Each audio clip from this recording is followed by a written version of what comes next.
January 17th, 1944. A bitter wind cut through the shattered streets of a small French village, where smoke curled from half-collapsed buildings and the acrid stench of burning fuel hung thick in the air. The ground trembled with distant artillery, each thunderous boom shaking loose debris from crumbling walls. Inside a battered Sherman tank, Private Henri Lemaire gripped the controls, knuckles white, heart pounding. His unit had been advancing for hours, dodging mines and ambushes, every shadow a potential death. The hum of the engine mingled with the clatter of machine gun fire echoing across the frozen fields. Suddenly, a blinding flash. The world erupted around him. Metal twisted, fire roared, and the tank convulsed as if alive with rage. Henri was thrown violently against the hull, pain lancing through his body, ears ringing with the deafening blast. Yet in that moment of chaos, instincts surged. He was alive. Somehow, miraculously, he was alive. Amid the wreckage, amidst the screams and smoke, Henri forced himself to rise. Survival was only the beginning. The fight had not ended. By early 1944, the war in Europe had reached a critical juncture. The Allies were preparing for what would become the monumental invasion of German-occupied Western Europe, while German forces were entrenched in fortified positions along the coast and interior. The months leading to January had seen a relentless ebb and flow of engagements, from the frozen forests of the Ardennes to the devastated plains of northern France. Armored units, particularly Sherman and Panzer tanks, had become the backbone of modern warfare. Machines capable of delivering decisive firepower, but also vulnerable to mines, anti-tank guns, and well-coordinated infantry assaults. Private Henri Lemaire was part of the 2nd Armored Division, a unit renowned for its mobility and aggressive advances. Stationed on the Northern Front, his company had been assigned a critical mission: to secure a supply route through a network of villages recently abandoned by retreating German forces, but still heavily mined and patrolled.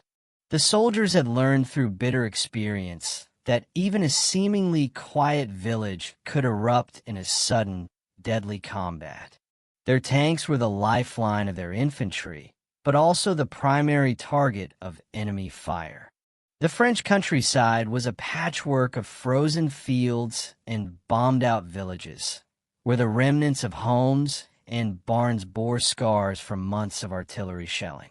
Visibility was often reduced by low-hanging mist or smoke from burning structures, and narrow roads funneled armored units into predictable paths, leaving them exposed to ambush. Lemaire's unit had spent weeks studying aerial reconnaissance maps, planning routes that would avoid predictable choke points. Yet the German forces had proven adept at anticipating movements. Mines, anti-tank obstacles, and hidden machine gun nests were constant threats, each one capable of immobilizing a tank or wiping out an entire crew. Tank warfare in this environment was as much about nerves as machinery.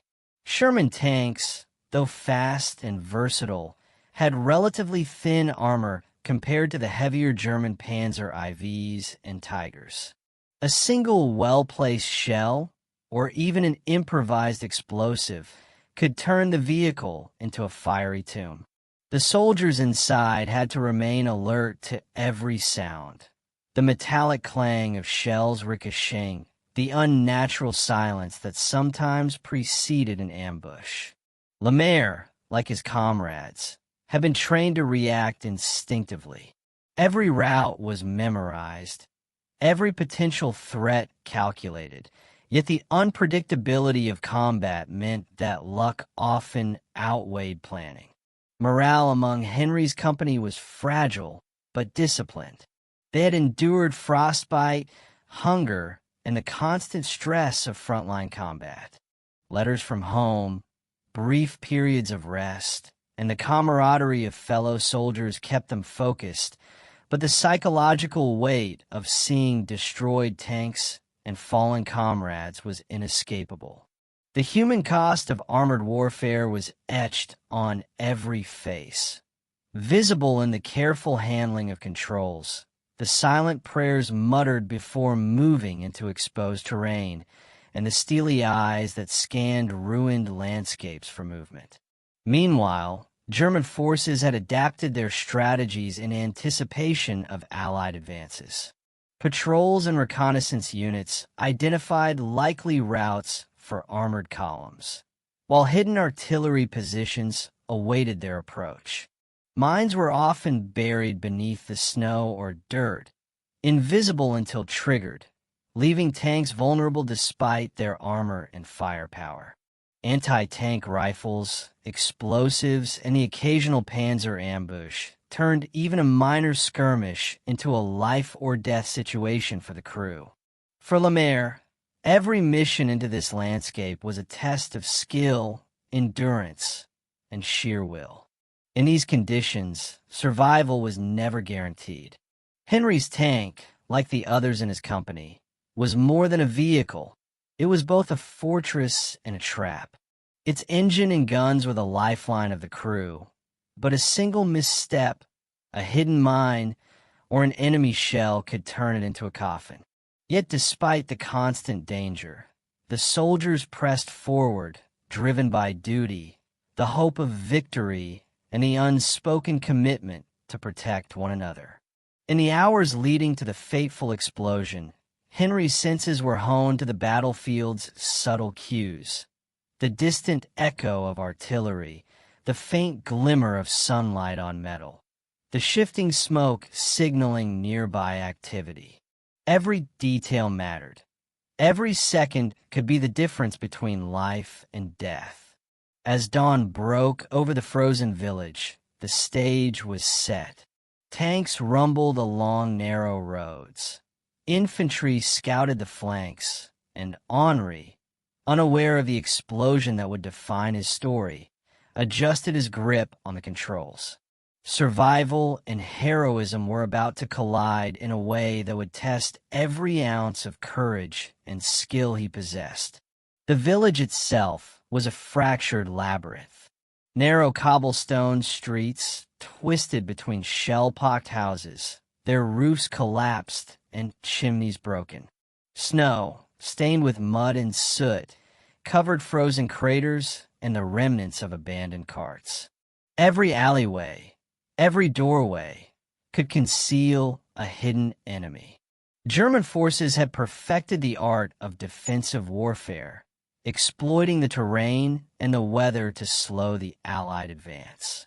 Patrols moved silently along rooftops and behind shattered walls, waiting for a moment of hesitation. Henri's tank company approached cautiously.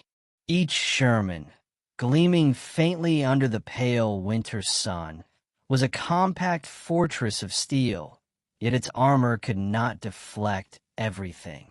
The crew had drilled for this, cross-checking maps, coordinating with infantry scouts, listening for the telltale click of a mine, and watching for glints of metal in the rubble that might indicate enemy weaponry.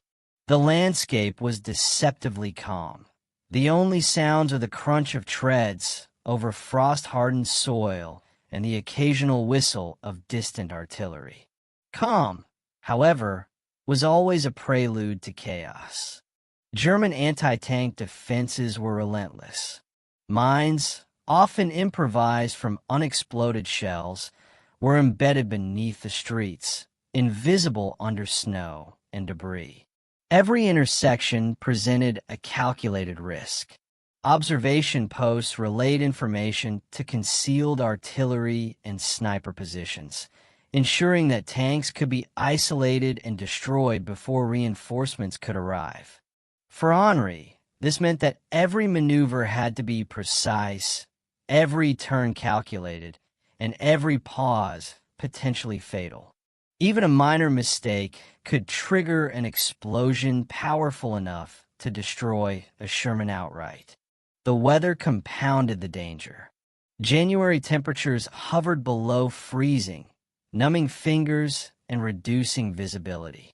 Engines strained in the cold, hydraulic systems creaked, and crew members huddled together inside the cramped steel compartment, sharing both warmth and fear. Frost fog obscured movements at a distance, and thin ice on the roads masked treacherous ditches and shell craters. In this frozen silence, the slightest sound, a snapping branch, a sliding stone, the faint hiss of a rifle, could signal imminent death. Henri had learned to trust his instincts, to anticipate danger before it arrived, yet even experience could not guarantee survival. Intelligence reports had hinted at German patrols and ambushes in this sector, but the reality was harsher than any briefing. Scouting parties reported fortified positions behind ruined buildings, anti-tank guns camouflaged under debris, and enemy infantry lying in wait with Panzerfausts and Molotov cocktails. Coordination between units was vital. Radio operators relayed messages to advancing Shermans, while infantry moved alongside to spot hidden threats. Yet, even with planning, the battlefield remained unpredictable. Mines could be overlooked, ambushes sprung without warning, and a single shell could engulf a vehicle in flames. Morale, though strained, remained steady. Henri and his fellow soldiers relied on discipline and training, but also on the shared trust that each would cover the other. Orders were precise and concise. Move forward, scout ahead, neutralize threats, regroup. The unit's cohesion was its shield as much as the steel encasing the Sherman. Soldiers knew that their lives were intertwined. One misstep could imperil not just themselves, but the entire company. Each man internalized the tension, aware that survival required both courage and vigilance. As the tanks neared the village center, the first signs of danger became visible. Smoke drifted from a partially collapsed house to the right. A glimmer of metal reflected sunlight from the rubble. Infantry scouts signaled their observations, and the tank commanders adjusted their formations. Every step was measured, every turn calculated. The atmosphere was taut with anticipation, each soldier aware that any moment could trigger disaster. Henri, seated in a Sherman, felt the familiar mix of fear and focus, an unyielding awareness that would define the next few seconds of his life. The stage was set. Every variable, terrain, weather, enemy placement, and human endurance, converged to create a crucible in which survival and heroism would be tested. Henri's story, though intensely personal, was inseparable from this battlefield, this frozen village, and this moment in the larger sweep of the war. The tension of preparation, the fragility of armor, and the omnipresent threat of ambush lead directly into the multiple perspectives that define the battle. The human, tactical, and technological angles of tank warfare. Inside the steel confines of a Sherman tank, fear and focus existed side by side.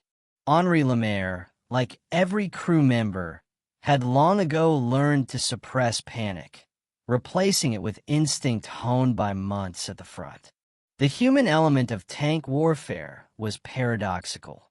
Soldiers were enclosed in near-impenetrable armor, yet utterly exposed to explosions, fire, and shrapnel.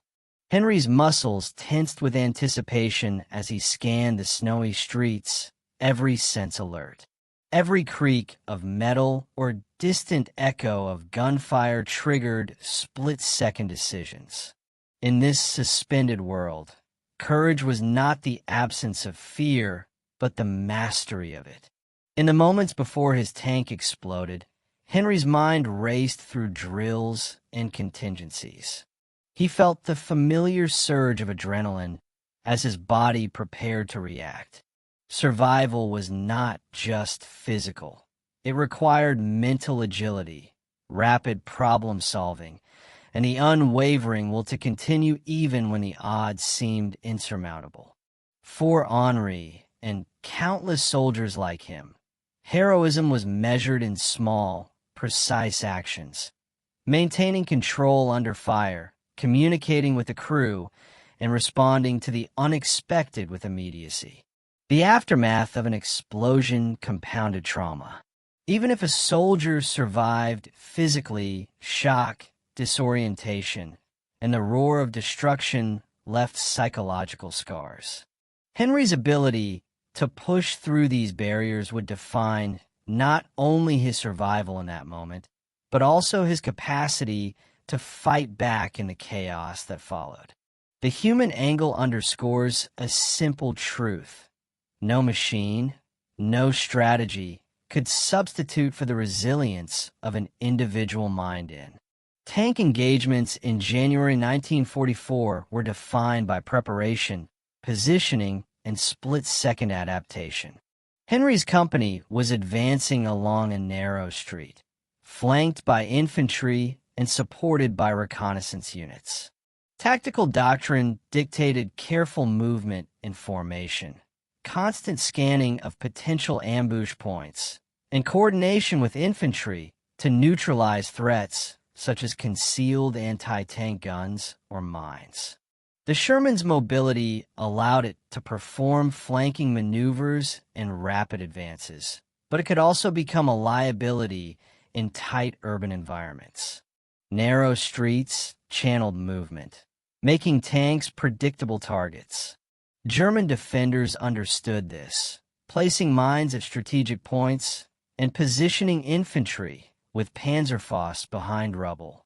Commanders had to weigh the risks of speed against the dangers of exposure. Henry's tank was not merely a weapon. It was a tactical tool within a larger strategy, one that required synchronization, communication, and careful calculation to survive. Tactical awareness extended beyond the immediate battlefield. Terrain analysis, weather conditions, and reconnaissance intelligence informed every maneuver. Soldiers and commanders constantly calculated the likelihood of ambush, the position of hidden explosives, and the potential for enemy reinforcements. In Henry's case, the explosion that would nearly end his life was not random. It was the result of a calculated enemy strategy exploiting both terrain and predictable tank behavior. Understanding these tactical dynamics provides insight into why survival was such a rare and remarkable outcome. The Sherman tank, a mainstay of Allied armored units, was a balance of firepower, armor, and mobility. Its 75mm gun could engage enemy tanks and fortified positions, while the internal layout protected crews from small arms fire. However, it was vulnerable to mines, shaped charges, and heavier German armor. Henry Sherman, like many, was reinforced with additional plating in key areas, yet even this could not prevent catastrophic damage from a well-placed explosive. Mechanical design influenced survival as much as human action. Engines, hydraulics, and ammunition storage were points of potential failure in an explosion. Tanks could catch fire within seconds, turning a defensive stronghold into a deadly trap. Henry's knowledge of the vehicle, his familiarity with its controls, and his instinctive reactions all interacted with the machine's capabilities. Technology did not guarantee safety. It required skilled operators to navigate, react, and survive in life-or-death scenarios. Additionally, communication technology, radios, and signal devices was vital. Coordination between tanks and infantry allowed for rapid response to ambushes and provided critical updates on enemy positions. In Henry's tank, every second of information could mean the difference between life and death, a testament to the interplay between human decision-making and technological capacity. On the battlefield, decisions were measured in seconds, yet their consequences often lasted a lifetime. Henri Lemaire's company operated under the command of Captain Marcel Fournier, a seasoned officer who had led armored units since the early campaigns of 1942. Fournier's leadership style blended strict discipline with adaptability. He trusted his crew to make rapid decisions while maintaining cohesion across the unit. Commanders faced the dual challenge of directing strategy while preserving lives. Orders had to be clear, concise, and executable under fire. Fournier understood that the survival of men like Henri depended on both his foresight and his ability to respond to chaos. When advancing through the village, he had coordinated with infantry, instructed scouts to clear intersections, and established fallback points in case of ambush. Yet even the most meticulous plan could be upended by the unforeseen. A hidden mine, a sudden burst of enemy fire, or the unpredictability of human error. Henry's survival highlighted the delicate balance between command and initiative. While leadership set the stage, the ultimate outcome often depended on the crew's split-second reactions. In this environment, effective leadership was as much about empowering soldiers as issuing orders, ensuring that even when the chain of command faltered, individual courage could carry the day. To understand the peril Henri faced, it is essential to consider the perspective of the German forces defending the village. German panzer grenadiers and infantry units were highly trained, disciplined, and experienced in defensive operations. They relied on ambush tactics, fortified positions, and the calculated use of explosives to slow and destroy advancing Allied armor. Mines were carefully placed in predictable routes. Anti-tank teams were hidden behind debris, and observation posts relayed critical intelligence to artillery units waiting at a distance.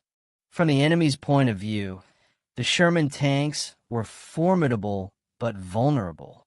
Each armored vehicle represented a threat that had to be neutralized to protect the integrity of defensive lines. German commanders emphasized patience and precision, often waiting for the Allies to make the first move. This calculated approach turned every street into a potential kill zone. For Henri and his crew, the explosion that would almost end their lives was the culmination of meticulous enemy preparation, a lethal intersection of strategy, opportunity, and timing. Understanding the enemy perspective not only explains the technical aspects of the battle, but also underscores the immense challenge of survival. It was not chance alone that tested Henri, but the deliberate, trained opposition that anticipated and exploited every weakness. War imposes ethical dilemmas that extend beyond tactics and technology. Every tank destroyed, every life lost, carried consequences not only for soldiers, but for civilians caught in the crossfire.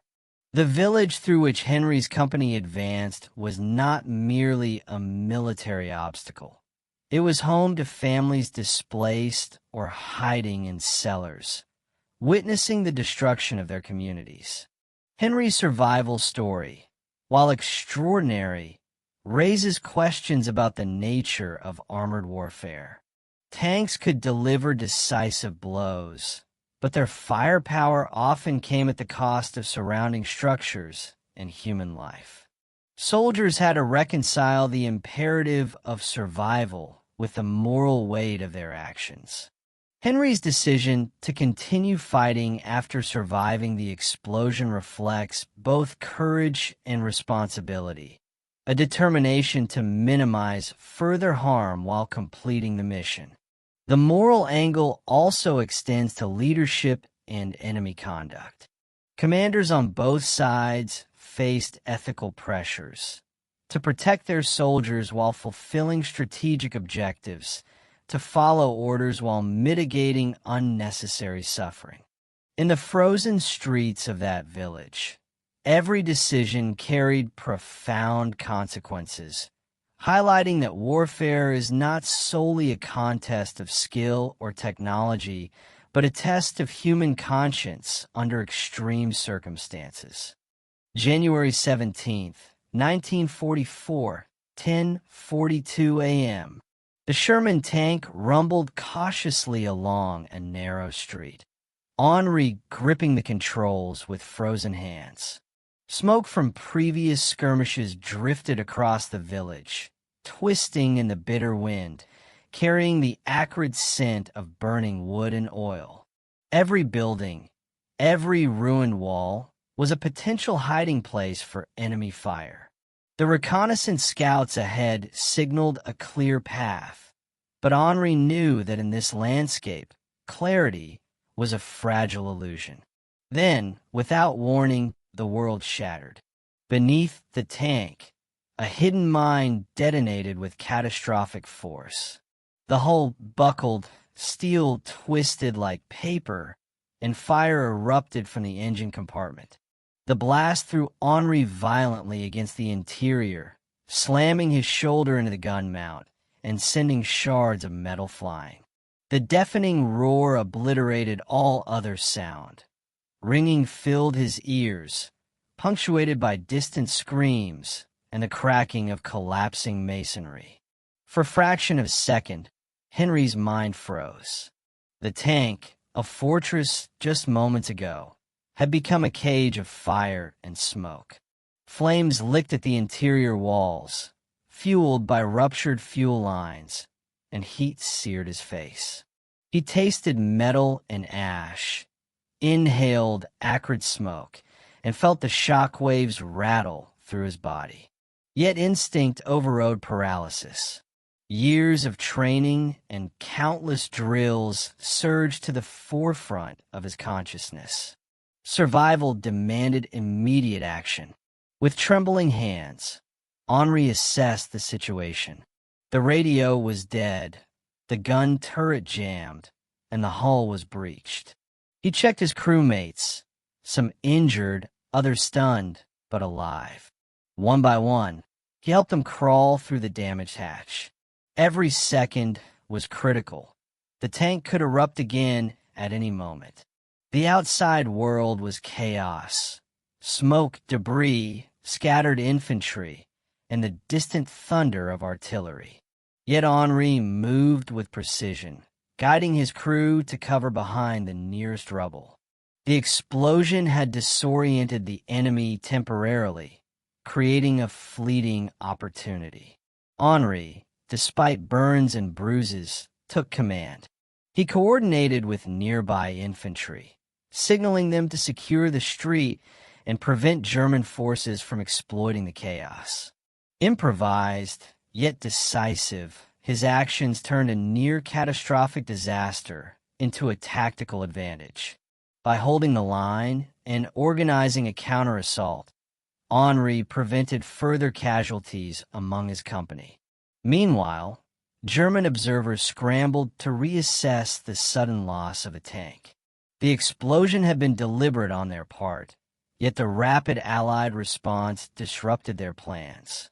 Henri's ability to stabilize his crew and regroup allowed for reinforcements to arrive and push the attackers back. What could have been a devastating defeat became, instead, a narrowly contained skirmish. The physical toll on Henri was immense. Burns scorched his arms and neck, and bruises spread across his torso. Pain throbbed in his shoulder and legs, yet he continued moving, driven by sheer will. In these moments, survival was inseparable from action. The human body, trained and conditioned, met the relentless demands of combat, refusing to succumb despite overwhelming odds. In the minutes following the explosion, Henri assessed the battlefield. Several tanks had been immobilized or destroyed. Infantry positions were compromised. Yet through careful observation, he identified weak points in the German defensive line. Communicating with the remaining operational units, he organized a coordinated advance, directing artillery to suppress enemy positions and guiding his infantry to reclaim lost ground. The battlefield, once threatening annihilation, now bent under his command. Henri's survival was not merely luck. It was the intersection of training, instinct, and courage. Each decision, each measured action, allowed him to transform devastation into opportunity. The explosion that had torn his tank apart became the crucible through which his resolve was forged, setting the stage for a counterattack that would leave a lasting mark on his unit and the larger campaign.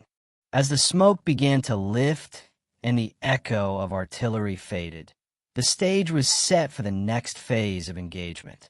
Henri, battered but unbroken, prepared to confront the enemy in a decisive push.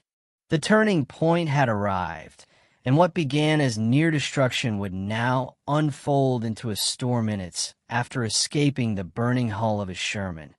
Henri Lemaire emerged onto the frozen street, every nerve alert. Smoke swirled around the ruined village, obscuring vision and masking the positions of German defenders. Debris littered the ground, shattered timbers, fragments of masonry, and twisted steel. Yet Henri, bloodied and scorched, forced himself forward. His survival demanded more than endurance. It required action. He rallied the disoriented infantry around him, coordinating a hasty reformation of lines. Scouting reports indicated German forces regrouping behind barricades and within ruined buildings. Henri directed his men to suppress these positions using small arms fire, grenades, and capture machine guns. Every decision was a delicate balance between aggression and caution. A single misstep could invite another lethal ambush. By 11:15 a.m., Henri had organized a counterattack. Utilizing the element of surprise, the remaining Sherman units fired from positions previously thought compromised, targeting exposed enemy flanks. Infantry moved alongside, clearing houses and alleyways systematically. Henri led by example, moving from cover to cover, guiding his men and maintaining communication under fire. The initial shock of the explosion had been transformed into momentum, a testament to his training, instinct, and resolve. The Germans responded with coordinated resistance. Panzerfaust teams emerged from rubble, firing at close range. Machine gun nests pinned down advancing troops, and artillery continued to roar from distant positions.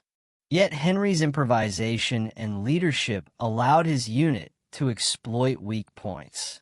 Using smoke for concealment and coordinating suppressive fire, he neutralized key enemy positions, reducing casualties among his men and clearing pathways for the tanks still operational.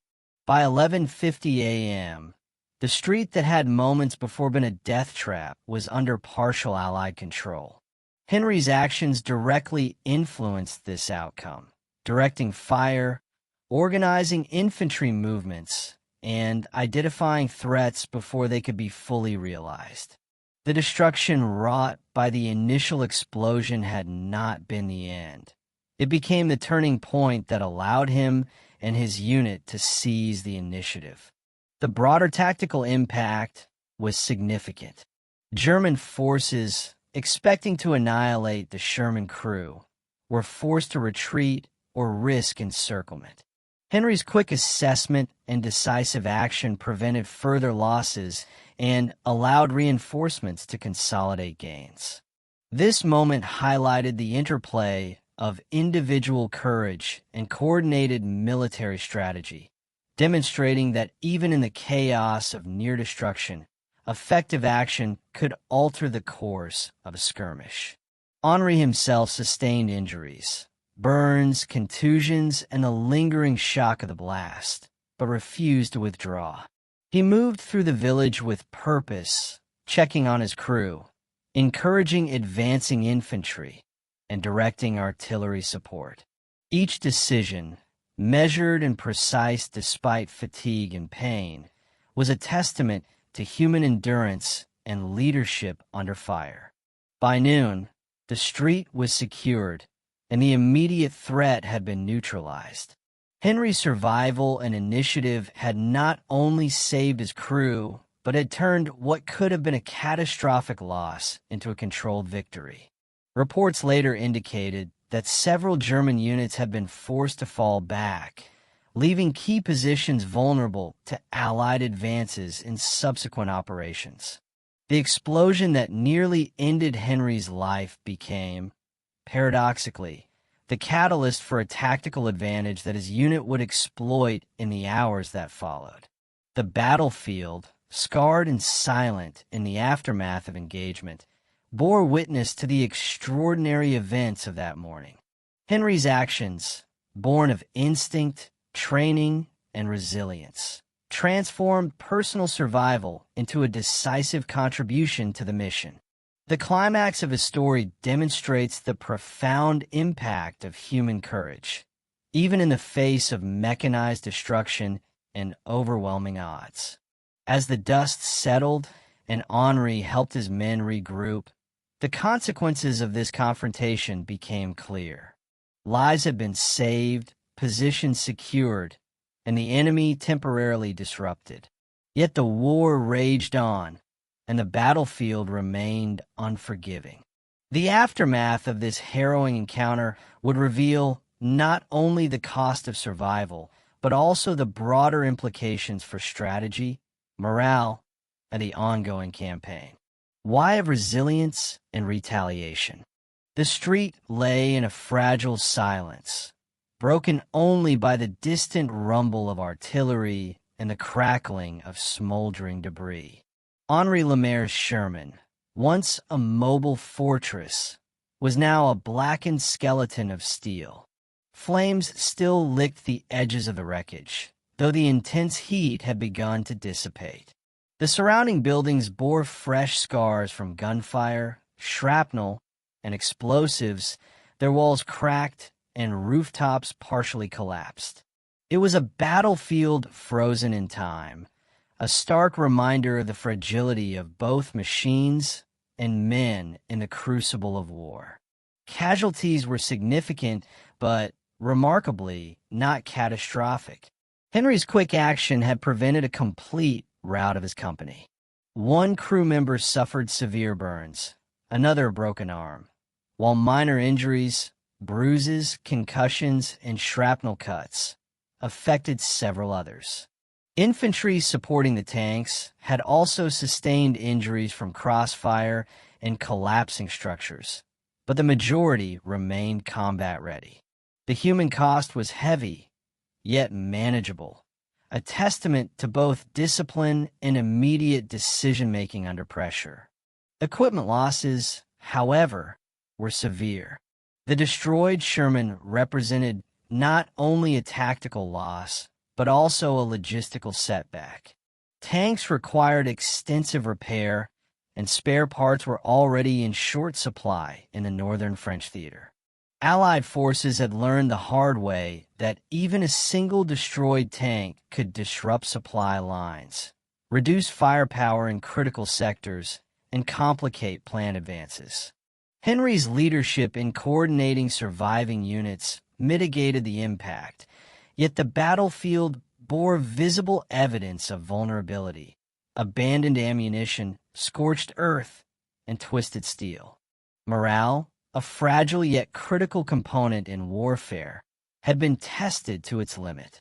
Witnessing the destruction of a tank and the immediate threat of death could have shattered cohesion, yet Henri's decisive actions restored confidence. Soldiers saw that survival was possible, that even in the face of overwhelming danger, individual initiative and bravery could change outcomes. Orders were re-established, formations rebuilt, and the troops prepared to continue their advance. The psychological effect of witnessing both devastation and resilience became a defining moment for the unit. Reports filed later by commanding officers underscored the significance of Henri's actions. Radio logs and after-action assessments highlighted his leadership, quick decision-making, and ability to maintain cohesion under extreme duress. In the broader operational context, these actions ensured that the Allies retained momentum in the northern French sector, preventing German forces from exploiting the destruction of a single tank to halt the advance. Henri's survival was not merely personal. It had strategic ramifications that extended beyond the immediate skirmish. The village itself, though still under partial Allied control, had suffered heavily. Buildings that once provided shelter or cover were now dangerous obstacles, their debris complicating movement and offering new hiding places for enemy remnants. Streets were littered with mines, discarded weapons, and the remnants of the destroyed Sherman. Each step forward required caution, coordination, and trust in both training and leadership. Henri and his crew, though exhausted, assumed responsibility for clearing paths and supporting infantry movements, turning survival into actionable advantage. The aftermath highlighted an enduring truth about tank warfare in World War II. The combination of mechanical vulnerability, enemy ingenuity, and human resilience defined outcomes. Henri Lemaire's survival and decisive response were emblematic of this interplay. The immediate consequences, casualties, damage, and psychological strain, were substantial, yet they were mitigated by swift action, coordination, and sheer determination. The battlefield was harsh, yet the human capacity to adapt and fight back remained extraordinary. The consequences of this engagement extended beyond the village streets. Henri's actions, his crew's cohesion, and the rapid reorganization of surviving units set the stage for a broader operational impact, influencing subsequent movements, enemy responses, and the morale of both sides. The war, though far from over, had been momentarily shaped by the resilience and leadership of one soldier. In the days following the battle, the impact of Henri Lemaire's actions became increasingly clear. The immediate chaos of the village had given way to meticulous assessment by commanding officers. Reports highlighted not only the destruction of the Sherman and the injuries sustained, but also the extraordinary resilience of the surviving crew. Henri's decisive intervention had prevented further losses, stabilized the front, and ensured the continuation of the advance, an outcome that would have seemed improbable moments earlier. Strategically, the engagement had ripple effects across the northern French theater. German forces, anticipating an easy disruption of the Allied advance, were forced to redeploy units to respond to the unexpected counterattack. This created temporary gaps in their lines, allowing Allied infantry and armored units to secure additional territory and fortify positions previously under threat. Henri's ability to transform near catastrophe into a tactical advantage exemplified the critical role of individual initiative in the broader context of war, where even a single soldier's actions could influence the course of an operation. Recognition came swiftly. Henri's superiors noted his courage under fire, his leadership in organizing surviving troops, and his tactical acumen in turning a destroyed tank into an opportunity. While medals and commendations would follow, the true measure of his impact was the lives saved, the cohesion preserved, and the morale strengthened. Fellow soldiers frequently recounted the day in letters and reports, emphasizing Henri's calm decisiveness amidst smoke, fire, and destruction. A human story that elevated the raw statistics of battle to something profoundly personal. Lessons learned from the incident also influenced future armored operations. The vulnerability of tanks in narrow streets, the risks posed by concealed explosives, and the importance of rapid crew response became case studies in Allied training programs. Officers emphasized coordination between tank crews and infantry, the need for contingency planning in urban environments, and the value of human judgment alongside technological advantage. Henri's experience became a reference point for both survival strategies and tactical innovation, underscoring the interplay between machinery and human agency in modern warfare. For Henri personally, the aftermath was both physical and emotional. His injuries required treatment, and the psychological weight of witnessing near death in the burning hull of his Sherman left lasting impressions. Yet he continued to serve with distinction, returning to the front lines as soon as he was able. His survival, combined with his unwavering commitment to his comrades and mission, set a standard for resilience and courage that inspired those around him. Henri's story, though extraordinary, was emblematic of countless soldiers who endured, adapted, and fought despite overwhelming adversity. The battlefield itself remained scarred, a testament to both destruction and resilience. Streets littered with twisted steel and rubble became symbols of the stakes of mechanized warfare. Yet, the human capacity to recover, reorganize, and continue the fight ensured that such devastation was neither final nor meaningless. Henri's leadership and initiative transformed the aftermath into an opportunity for tactical learning, operational success, and enduring human inspiration. The broader implications of this engagement extended beyond a single village or a single day. Allied forces gained not only territory, but insights into the realities of armored urban combat. German defenders, temporarily disrupted and forced to adjust, encountered resistance that revealed the consequences of underestimating both human courage and improvisation.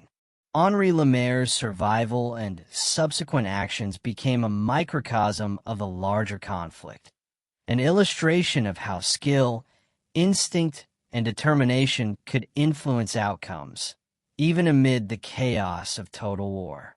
As the smoke from the village settled and supply lines were restored, attention shifted to subsequent operations. Yet the story of Henri's survival, his rise from the wreckage of a destroyed tank to leadership under fire, remained a defining moment for his unit. It set the stage for reflection on the meaning of courage, the cost of warfare, and the enduring impact of a single soldier's actions. This reflection leads naturally into the final section, where the story's broader historical and human significance is explored. In the quiet that followed the chaos, the ruins of the village stood as both a memorial and a lesson. Henri Lemaire's survival was more than a tale of luck. It was a testament to human endurance, courage, and the capacity to act decisively under unimaginable pressure. The steel of the Sherman had failed, the fire had roared, and yet the human spirit endured. In Henri's determination to rise from the wreckage and lead, we witness the essential truth of warfare. While machines shape battles, it is human choice, instinct, and resilience that define the outcome. The story also illuminates the duality of war, the intersection of destruction and heroism. Each street, each ruined building, bore witness to loss, yet within that devastation arose moments of clarity, courage, and moral resolve. Henry's actions preserved lives, maintained cohesion, and allowed his unit to achieve tactical success, reminding us that even in the most mechanized, brutal conflicts, the decisions and bravery of individuals can shape events far beyond their immediate circumstances. Beyond tactics and survival, his experience underscores a timeless truth. War is not only a contest of machines and strategy, but a crucible that tests character. Henry's capacity to act under fire, to lead when survival was uncertain, reflects the broader human capacity to confront fear, adapt, and find purpose in moments of extreme adversity. His story serves as a reminder that even in total war, the human dimension, compassion, courage, and moral judgment remain central. Today, the village is silent, and the tanks are long gone. Yet Henry's journey endures in the historical record, in the lessons imparted to future soldiers, and in the quiet reflection of those who study his experience. It is a story of survival, resilience, and the profound impact one individual can have in the midst of chaos. In remembering Henri Lemaire, we honor not just the soldier who survived a tank explosion and fought back, but the enduring power of courage and humanity, even in the darkest hours of history.